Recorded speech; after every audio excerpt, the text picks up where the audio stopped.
where you come from, no matter what profession, we Nigerians are being killed. And our governments seem to be incapable of protecting us. We are part of the world community. If our government cannot do it, we have right to call on the international community to do for us what our government cannot do for us. And for anybody to say because those who are being killed belong to this region, belong to this religion, belong to this tribe, and then others too are being killed, cannot be an acceptable. Okay, so Olusegun Obasanjo asking questions there. Before I left government, I know we had capacity to pick up anybody in Nigeria who commits crime anywhere. The capacity that we didn't have then is after we have identified and located such a criminal, we have no capacity to be able to pick him up without moving on land or by air. Now we have capacity. With drones, you can sniff them up. You can take them out. Why are we not doing that? Why are we apologizing? Why are we religious? Okay, so you heard from former President Olusegun Obasanjo there. What do you think? And it's a very pertinent question, isn't it? Okay. Now, so let me go back to the headlines. The Kebbi schools abduction. Schoolgirls abduction. DHQ summons guerrillas soldiers in Abuja. How military opted for negotiation after failed rescue. Attacks won't stop our children from returning to school. Victims' parents. Okay, so this morning I like to go to those questions, but listen here. The Nation newspaper, front page of it, it said protection. VIPs turn to correctional service, NSCDC, private security firms, police disown viral memo on withdrawal of officers. All right. Okay, so let's see how you respond to these matters. Okay, so just in the last 2 days or thereabouts, the senators have been speaking. They have been speaking indeed. And one of them, Senator Eyinaya Abaribe, you know him, right? He has been asking questions. He's asking us to do the right thing, and whatever that means. But he is saying here that we shouldn't be making excuses, just like former President Olusegun Obasanjo has said here. We should stop making excuses. He asked a question that is pertinent, and I'm going to ask you the question again. Just like the Defense Headquarters has now invited some of these people for questioning. Who gave the order to withdraw the troops in Kebbi? Question that we have to answer this morning. Listen to him now. Listen to Eyinaya Abaribe. We are being told here that we shouldn't say anything against.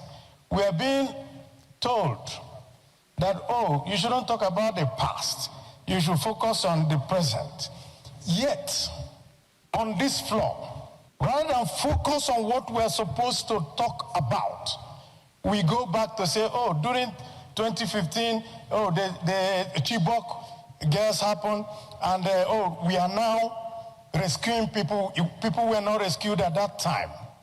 During Chibok, 17 local governments in Katsina were not having parleys with bandits. People in Kebbi were not leaving all the rural areas and coming to only the urban areas to stay. People in Niger were not being kidnapped. So why do we need to? At any time we need to talk about the present issues of today. We go back to start to look for excuse. for our failures of today. I only want to say, let us do the right thing. We're not blaming this government for what they are finding itself, but it is the government in power, and they should do the right thing. What are the right things? We take only one example. The governor of Kebbi said that somebody ordered troops out and people were kidnapped. Till today, nobody in Nigeria knows what happened, and no question has been asked.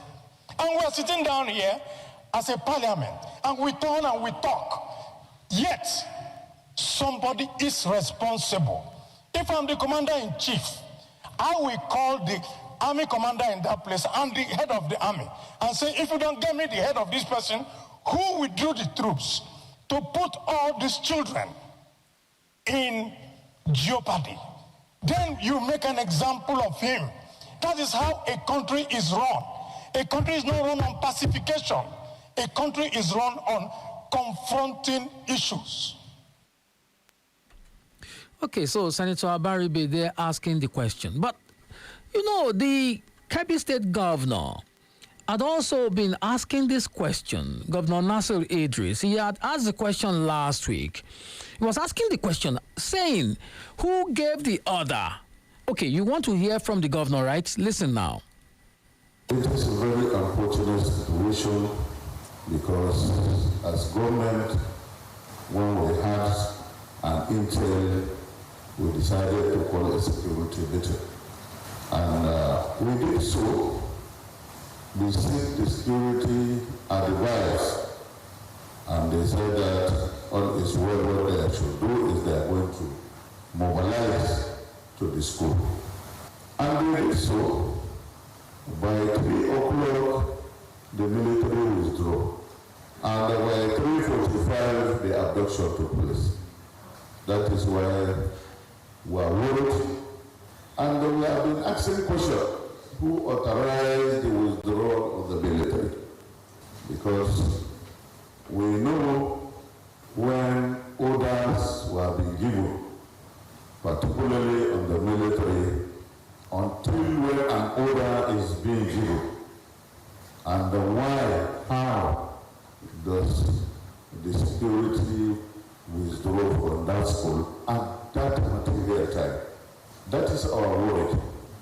And we also ask the military authority to also investigate and find out who gave that order. Okay, so it's important to find out who gave the order.